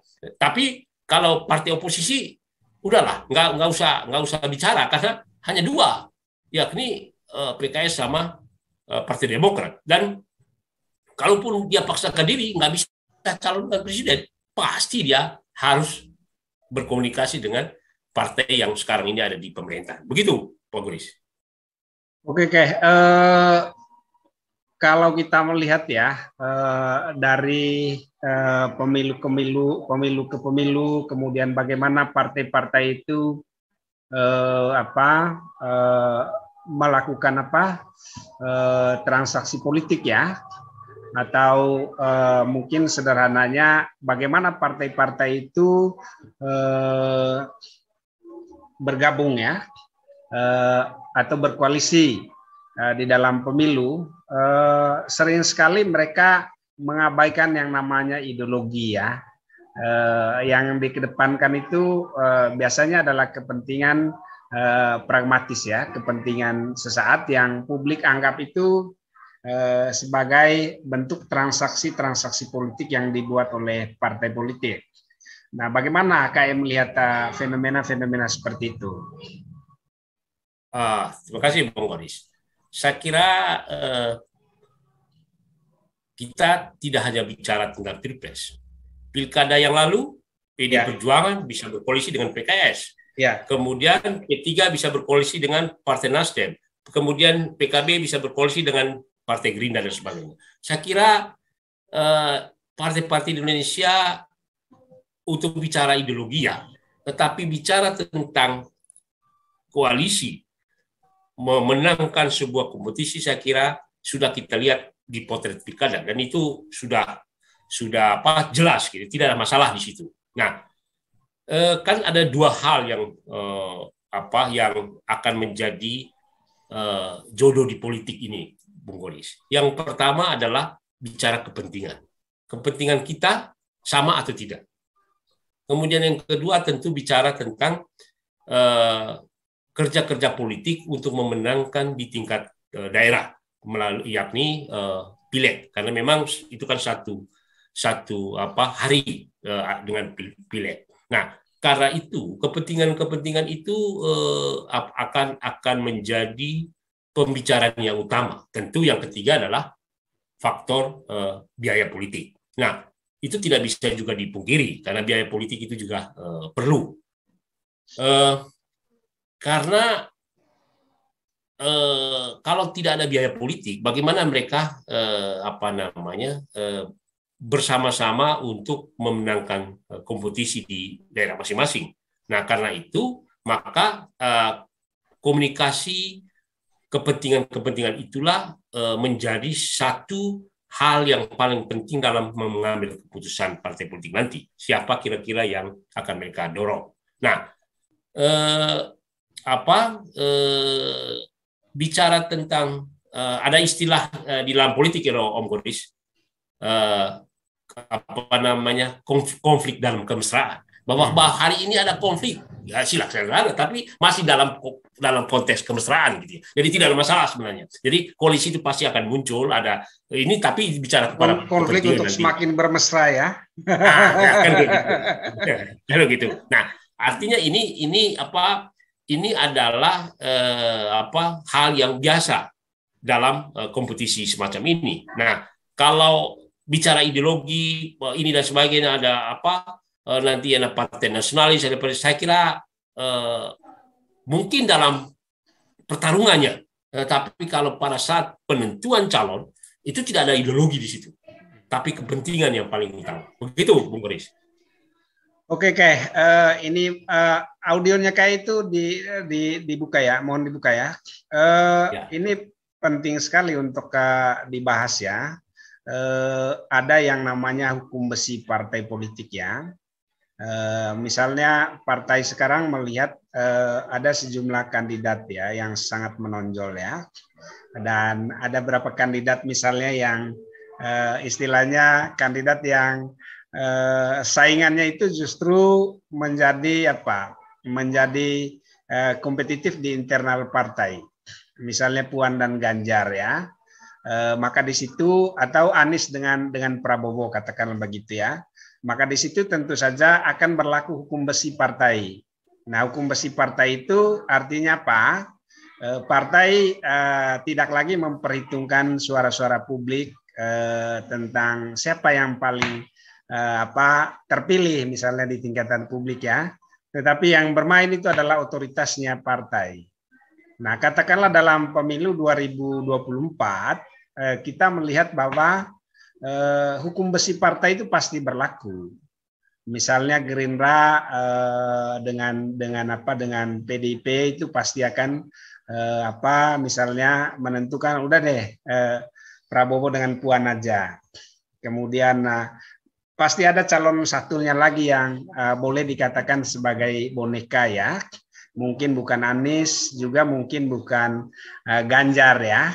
Ada nggak peluang itu yang sebagai orang di internal partai, ada nggak peluang itu yang kemungkinan bisa menjadi salah satu solusi yang diambil oleh partai politik? Karena kita sudah mendengar ya, misalnya Anies itu mengatakan bahwa kalau Prabowo maju, saya tentu saja tidak akan maju. Karena itu sudah menjadi komitmen bersama. Itu salah satu poin yang disampaikan oleh Anies ya. Gimana itu?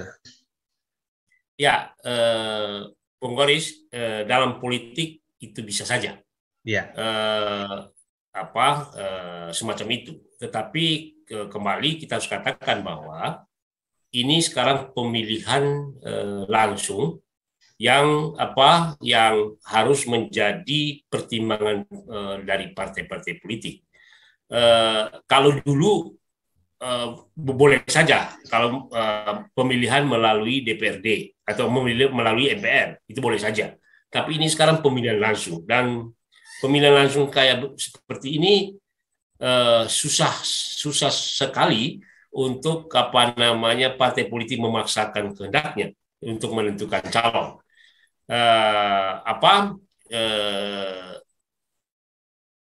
Itu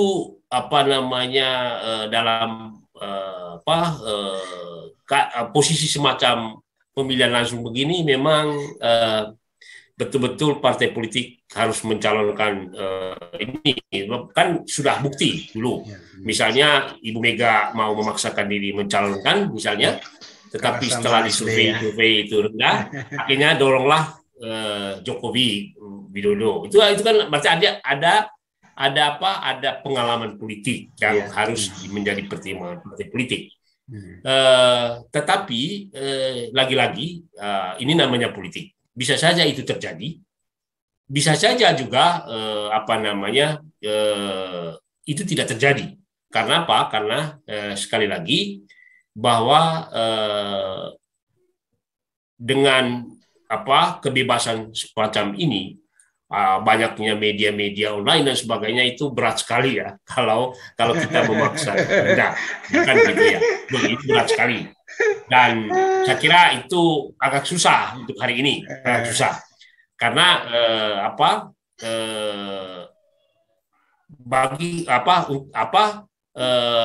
untuk hari ini, Pak Goris, yang paling penting dan utama adalah karena memang terbukanya politik dan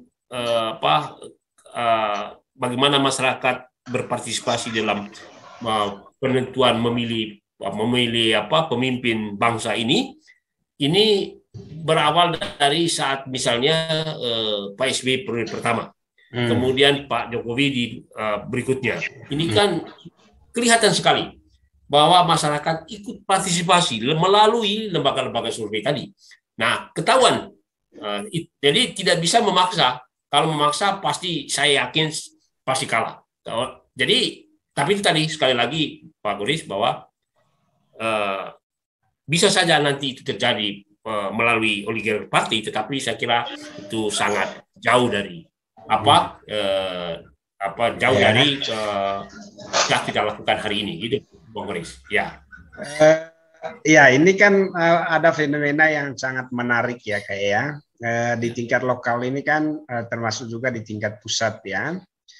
Publik melihat ada gejala bahwa politik kita itu semakin oligarkis ya, semakin dikuasai oleh segelintir orang, begitu ya. Nah, ini tentu saja juga terkait dengan bagaimana sih demokratisasi itu dilakukan di level internal parpol. Ya, kalau Nasdem ya kita akui ya, Nasdem cukup terbuka ya. Istilahnya selalu bergerak sesuai dengan suara publik ya untuk beberapa kasus ya. Tetapi kan tidak semua partai itu seperti Nasdem, ya kan? Ada partai yang memang cukup kaku untuk menangkap suara-suara publik. Bagaimana itu dilihat oleh KS sebagai orang yang selama ini berkecimpung di partai politik? Ya, Bu Goris, kalau menentukan calon itu dia memiliki 20% PT sesuai persyaratan calon presiden, mungkin bisa saja seperti misalnya PD Perjuangan, bisa saja. Tetapi kalau partai lain itu susah. Kan belum tentu yang didorong oleh bapaknya supaya anaknya calon presiden, belum tentu partai lain menerima. Nah, ini sangat berat. Kalau hal seperti itu. Tapi kasus Solo kan bisa, Medan itu bisa. Nah, itu apalagi pilkada. Misalnya itu berbeda. Itu pilkada. Ini jadi kita pisahkan, ini pilkada. Tapi kalau pilpres kayaknya berat. Kalau pilpres kayaknya berat. Kalau pilkada, partai punya wewenang otoritas untuk menentukan calonnya.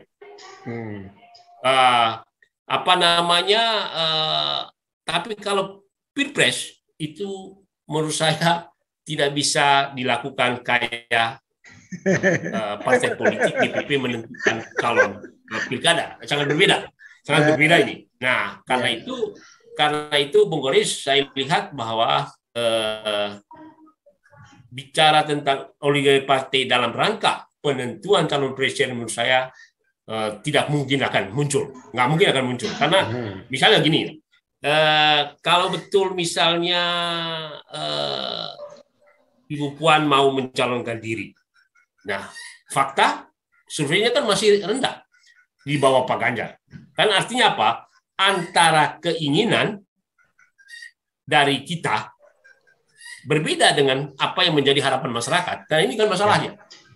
Nah, nggak bisa memaksa diri. Tapi kalau menjadi ketua DPR, ya itu haknya Ibu Mega. Kan begitu. Ya, dia bisa tentukan anaknya menjadi ketua DPRD, menjadi ketua DPR. Tetapi ini bisa saja dia mencalonkan si A, tapi belum tentu rakyat masyarakat memilihnya. Kan begitu. Ya, dan Dan menurut saya ini sangat berbeda sekali antara bakal calon presiden dan wakil presiden dengan bakal calon pilkada. Sangat berbeda. Jadi partai politik tidak bisa menentukan kayak seperti itu. Begitu, Pak Wali. Oke. Ini kan memang mungkin kayak bicara pada tataran idealis ya. Tetapi pada tataran praktis operasional, itu kan publik melihat bahwa kewenangan untuk menentukan calon presiden itu kan ada pada partai politik. Dan itu sudah tertutup, itu pasti kan? ada. Nah, itu pasti Pak Goris, itu pasti ada. Hanya itu tadi sekali lagi, karena ini pasar bebas.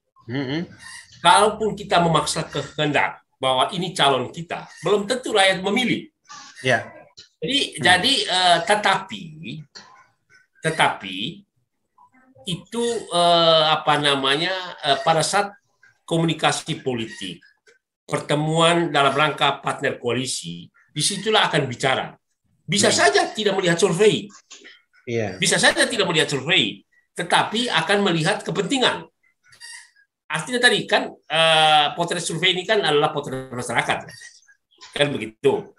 Nah, soal survei itu apakah dibayar atau tidak bayar itu bukan urusan kita. Tapi minimal potret survei itu menunjukkan akan menjadi itu suara publik yang menjadi bagian tak terpisahkan dari masukan bagi partai politik untuk menentukan. Nah, tetapi apakah nanti dipaksa atau tidak kan tergantung pada kompromi komunikasi di dalam rangka penentuan partner koalisi. Nah, karena itu saya katakan tadi bahwa tidak berarti bahwa hak DPP itu tidak ada. Hak DPP itu pada saat komunikasi itu. Kan begitu. Nah, apakah nanti misalnya Ibu Puan dengan Pak Prabowo misalnya, atau sudah ada kesepakatan sebelumnya Prabowo Puan misalnya. Pertanyaannya, apa kata masyarakat PD Perjuangan kalau Prabowo yang nomor satu? Kenapa? Karena memang PD Perjuangan pemenang pemilu. Kan begitu. Artinya hal-hal semacam itu tidak mudah juga, walaupun DPP sudah melakukan kesepakatan politik. Tapi kan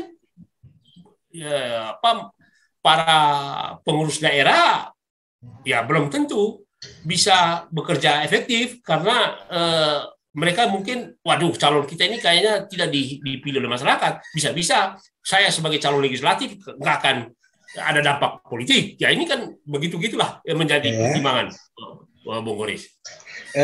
Tapi kita kan punya data kayak punya beberapa kasus ya. Misalnya kalau kita compare-kan dengan beberapa pilkada terakhir ya. Misalnya pilkada 2020 itu ya, kan ada dua tuh calon boneka di dalam pilkada. Satunya itu adalah calon yang sengaja dicalonkan oleh parpol, tetapi dia tidak memiliki elektabilitas. Dia boneka juga, itu satu. Kemudian boneka yang kedua itu adalah calon dalam bentuk kotak kosong. Ya toh? Jadi calon tunggal yang berhadapan dengan kotak kosong. Dan saya rasa fenomena calon boneka ini bukan tidak mungkin terjadi di dalam pemilihan presiden tahun 2024. Ya. Karena toh mereka sudah punya pengalaman bagaimana rejim itu beroperasi di dalam pemilihan kepala daerah. Kemudian yang berikutnya terkait dengan logika publik, nggak ada tuh publik yang bersuara sampai dengan sekarang. Misalnya di beberapa kabupaten ya, nggak ada yang misalnya mengkritisi bahwa mereka sudah memilih calon yang sebenarnya digerakkan oleh naluri-naluri politik tertentu, kira-kira begitu. Ya. Ini Pak Goris, artinya sekali lagi itu bisa-bisa saja. Tetapi kan ada banyak fakta politik juga. Misalnya Kota Makassar. Semua partai politik mencalonkan ini ya, perlawanan kota kosong. Dan yang menang kan kota kosong. Artinya rakyat tidak menghendaki itu. Kan begitu. Nah, ini juga hal sama, tapi ini sekali lagi Bang Boris, bahwa kalau pilkada itu bisa saja dilakukan karena partai politik kan tidak punya kepentingan terlalu besar di situ, misalnya resikonya kecil ya. Bicara tentang nanti ada dari partai untuk menjadi kepala dinas, itu nggak ada. Tapi kalau presiden ini sangat berkepentingan bagi partai politik. Nah, karena itu kalau kita melihat pilkada, ya pasti akan terjadi. Ada juga, kan ada banyak faktor, Om Goris. Pertama, apakah memang betul-betul disiapkan calon walaupun surveinya ini di pilkada, ataukah karena faktor lain ya, karena yang punya survei sudah tinggi ini merasa bahwa tidak butuh partai lain lagi, maka partai-partai ini ya menjual diri lah, siapa aja yang penting ada calon kan gitu. Ya bisa saja terjadi, kan banyak faktor di situ. Tapi ada juga menyiapkan diri. Tapi kalau kita lihat kemarin kan pilkada Solo, pilkada Medan itu kan sebenarnya bukan calon boneka juga, karena ternyata memang kepingin menang gitu. Tapi ya kalah kan begitu ya, karena memang surveinya sudah memang jauh gitu ya. Tetapi kalau kita kembali kepada laptop tentang Pilpres, itu sangat menurut saya Om Boris sangat berbeda. Karena sekali lagi betul itu hak DPP partai politik untuk siapa yang akan mereka calon. Tetapi selain hak DPP adalah hak kesepakatan koalisi. Nah, kalau partai koalisi nggak mau, ya mau dipaksa juga nggak mungkin, kan begitu. Nah, karena itu bagi partai politik hari ini kita pasti mencari kesamaan kepentingan. Siapa kira-kira yang pantas ya kita dorong untuk bakal calon. Nah, tentu itu yang saya katakan tadi. Selain memenangkan Pilpres, yang kedua agendanya adalah memenangkan pileg, kan begitu. Nah, karena dua agenda ini sangat penting, maka partai politik tentu akan membicarakan hal itu pula. Nah, karena terus terang bahwa peran tim sukses memang akan muncul di ini karena mereka tidak bicara pileg. Tim sukses bicara tentang Pilpres, kan begitu. Nah, tetapi bagi partai politik kan kalau yang sangat bagus apabila antara tim sukses presiden dan tim sukses pileg itu harus bersama, sehingga ada harapan pada saat pemilu selesai, kekuatan di parlemen juga dipegang oleh presiden yang terpilih. Itu saya kira itu wajar-wajar aja. Tetapi memaksa kayak pilkada saya kira agak berat gitu, Pak Boris. Karena rakyatlah sekarang ini yang menentukan ininya ya. Sangat penting untuk didengar oleh partai politik. Kalau Pilpres, kalau pilkada, ya siapa aja calon ini dan sebagainya, saya kira tidak. Kalau di pilkada kan ada fenomena partai kandidat memborong partai kayak. Ya. Kalau di kalau Pilpres bisa saja terjadi. Pilpres bisa saja terjadi, Pak Boris. Bisa saja terjadi. Tetapi sekali lagi bahwa resikonya besar ya. Ya, itu besar sekali. Tapi itu tadi, jangan-jangan dia sudah mengambil ini, ternyata ada partai lain yang memenuhi pasal 20%, calonnya tidak apa-apa, bisa menang pertarungan. Bisa saja. Makanya ini sangat hati-hati bagi partai politik untuk menggabungin ini, termasuk si kandidat gitu. Itu. Apalagi nggak ada kotak kosong ya. Nggak ada kotak kosong. Gitu. Ini pertanyaan berikutnya ini terkait dengan kalkulasi apa sih yang menjadi pertimbangan dasar ya bagi partai di dalam menentukan calon yang mereka usung di dalam Pilpres. Pertama, Pak Boris, pertimbangannya adalah potret survei yang dilakukan oleh lembaga survei yang independen tentu saja ya. Salah satunya Litbang Kompas. Kemudian yang kedua, bicara tentang pengalaman di pemerintahan, baik pemerintahan di pemerintah pusat maupun di tingkat daerah. Nah, yang ketiga adalah pertimbangannya adalah tentu bicara tentang modal. Modal dalam ini bukan modal membayar partai, bukan. Ini modal kerja-kerja politik yang ada istilah kita tadi kerja-kerja teritorial. Yeah. Nah, ini kerja-kerja semacam ini kan butuh energi. Ya, butuh energi yang besar.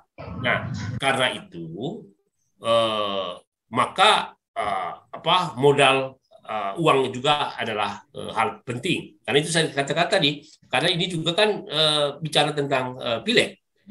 Bagaimana partai-partai di daerah melakukan sosialisasi, melakukan kampanye dan sebagainya untuk dua agenda sekaligus, agenda si calon yang dicalonkan partainya dan pileg. Nah, ini kan kerja berbarengan. Nah, karena itu maka tiga hal ini sangat utama. Dan yang terakhir saya kira adalah si calon ini betul-betul disukai oleh pemilih. Kan di situ ada persyaratan-persyaratan dalam rangka pemenangan di Pilpres. Nah, karena itu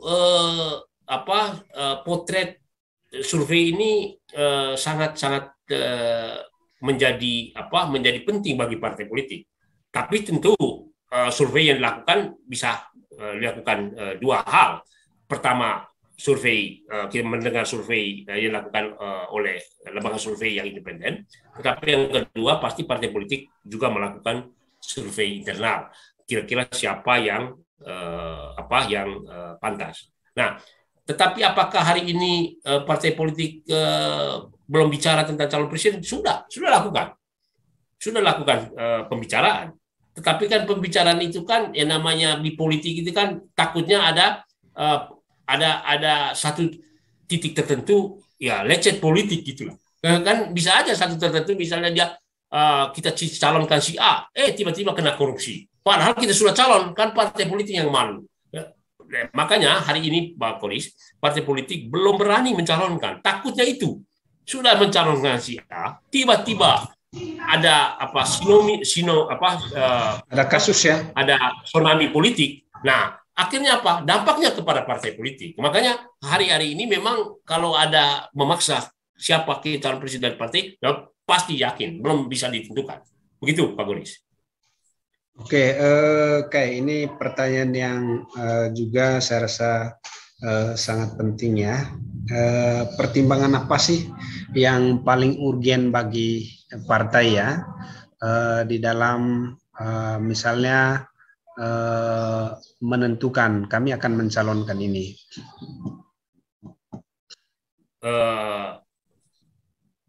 Ulang Pak Boris, kurang dengar.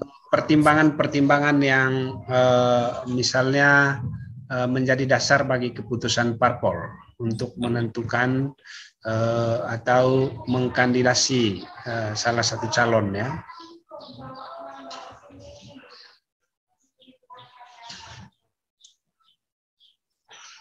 Halo Kai. Halo. Halo ya. Baru dengar.